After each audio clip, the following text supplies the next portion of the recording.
نبی پاک صلی اللہ علیہ وسلم نے فرمایا ابو بکر کاش تو تھوڑے سے پیسے میرے بھی ملا لیتا، بلال کو خریدنے میں میرا بھی حصہ ڈال لیتا، میں چاہتا تھا۔ ابو بکر پھر روئے، کہا یا رسول اللہ میرے پیسے کس کے ہیں؟ آقا میں بھی آپ کا، یہ بھی آپ کے۔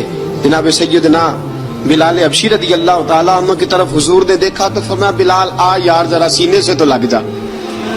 اب حضرت بلال دوڑے، جب رسول پاک کے سینے سے لگے تو ایک جملہ میرے محبوب کی زبان سے فرمایا بلال تو نے بڑی سختیاں برداشت کی ہیں، تجھے میرا اللہ ہی جزا عطا فرمائے گا، تو نے بڑے دکھ دیکھے ہیں۔ اب سیدنا بلال تڑپے، رسول پاک صلی اللہ تعالی علیہ وسلم بھی روئے۔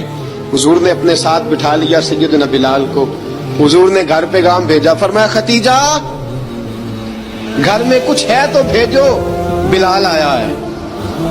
اب حضرت خدیجہ الکبریٰ اندر سے کیا آواز دیتی ہیں؟ کہتے ہیں حضور مبارک ہو، اللہ نے بلال کو آزادی عطا فرما دی۔ وفاشار بی بی اندر سے۔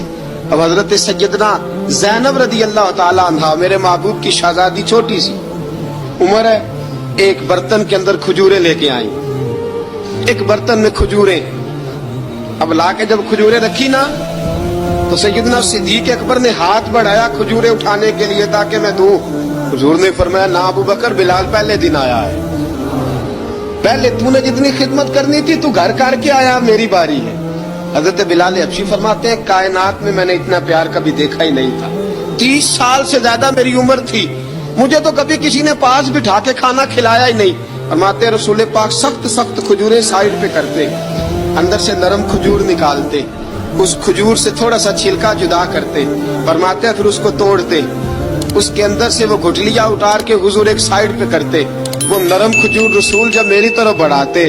حضرت بلال فرماتے ہیں بھوک تو بڑی تھی لیکن آج بھوک ساری بھول گئی تھی، آج مجھے یوں لگتا تھا جیسے میں زمین پہ نہیں عرش کی بلندیوں پہ بیٹھا ہوا ہوں، آج لگتا تھا کائنات کی ساری نعمتیں، ساری رحمتیں، سارا کرم، ساری عطا، سارا فضل، ساری عنایتیں میری جھولی میں گر گئی ہیں۔ فرماتے ہیں رسول پاک صلی اللہ تعالی علیہ وسلم نے مجھے بڑے محبت سے بٹھایا، حضور علیہ السلام نے محبت سے کھلایا، دودھ پلایا، فرماتے بڑا پیار کر کے نا۔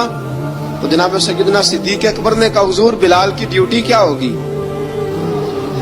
حضور بلال کی ڈیوٹی کیا ہوگی؟ حضرت بلال کہنے لگے حضور میں فارغ رہنے کا تو عادی نہیں، میں تو جفا کا آدمی ہوں، محنت کرنے والا، ڈیوٹی کیا ہوگی؟